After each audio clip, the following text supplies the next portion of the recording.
Some would in the Ummah might consider the whole gathering of celebrating the birthday of Rasulullah ﷺ as a bid'ah. Perhaps if you can just, Shaykh, enlighten inshallah and speak about the whole issue of celebrating the birthday of Rasulullah ﷺ and maybe in general just give a definition of bid'ah.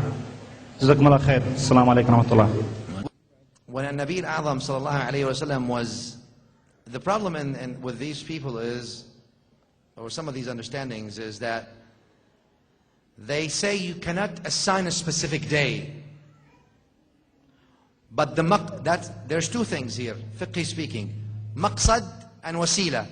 The maqsad of celebration or being happy, that's mandated in the Quran. And anyone who is not happy for the birth of Rasulullah sallallahu alaihi wasallam is not Muslim. That's the maqsad.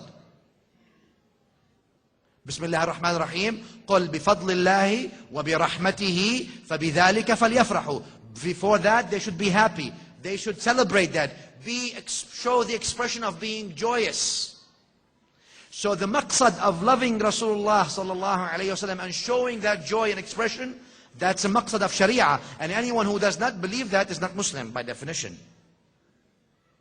Now the discrepancies about the wasila. How do we show our love? Can we assign a specific worship on a specific day? Yes. Why? Because He sallallahu alayhi wasallam himself told us how to do that. And He told us that He assigned a specific worship on the day that He was born. In Sahih al-Imam Muslim, open up the hadith. He was fasting Monday. And they asked him, Ya Rasulullah, why are you fasting on Monday? He said, ذَاكَ يَوْمٌ وُلِدْتُ فِيهِ. It's a day I was born in. So he celebrates the day that he was born in because the birth of the Prophet ﷺ is not about a birth of a human being. It's the genesis of mercy to the worlds. We celebrate the seerah of Rasulullah ﷺ. We celebrate the Quran. We celebrate the mercy. We celebrate the love in Him. We celebrate the nur in Him ﷺ.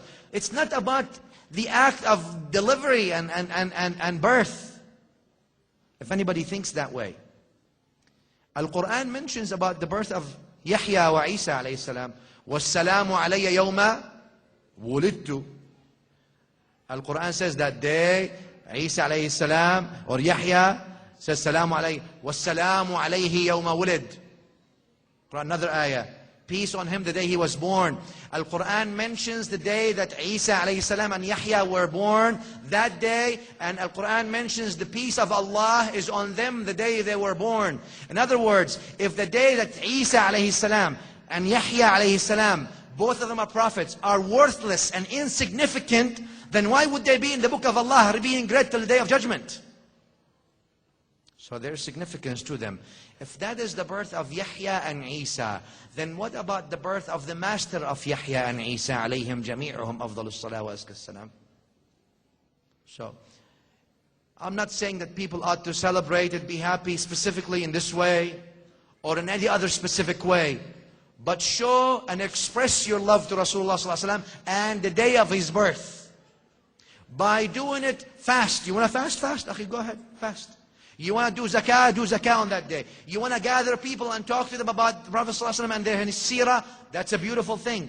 You can do all these things, for there is no prohibition in the Sharia to say that you cannot do something like this. That's about the wasila. But the maqsad is fard. The initial point, that the expression and the joy for the birth of the Prophet ﷺ, that's a fard on everyone. That's a part of your iman. And people, if they don't have that, there's no iman.